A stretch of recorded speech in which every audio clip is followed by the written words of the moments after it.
public input. Rick Rochelle. I have some issues that came to my attention, and I think they really should have been addressed a long time ago, but they haven't done so. I'd like to read something from this article in the Thrifty Reminder on March 14th.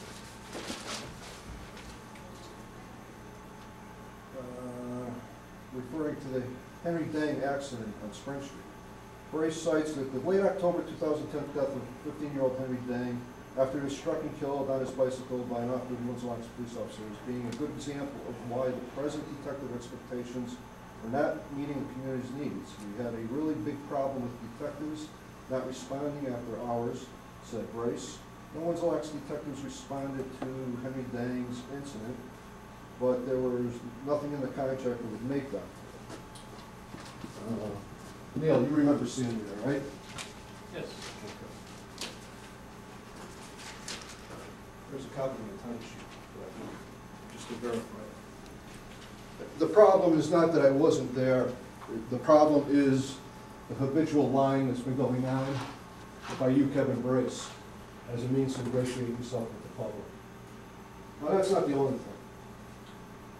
Bad policies in that same article, referring over the past 10 years to the bad policies. Now, you can try to point your finger at the previous chief all you want, but everybody in this room knows that the commission, that the first selectman, board members of the Board of Finance were all involved in contract negotiations.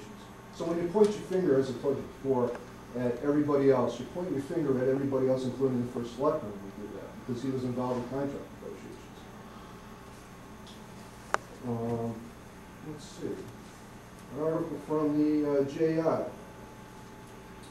on the 15th of February. I'm sorry, the 16th of February. Last year's budget represented a non-proactive, complacent police department, Commission Chairman Kevin Brace. For the past 3 years, and everybody in this room knows it, members of the Board of Finance know it, we were told to come in with a zero budget. And even when we came in with a zero budget, that was cut. So again, trying to place the blame on other people, it's not really effective. And people know that. The truth is going to be out there. And that's really the problem, the truth.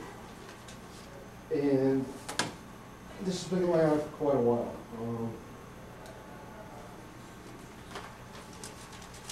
People talk about accountability. Let's talk about the accountability for the photo that was taken by Kevin Brace, the three individuals. Takes it, sends it out, gets it back with the hats on it, and sends it out again.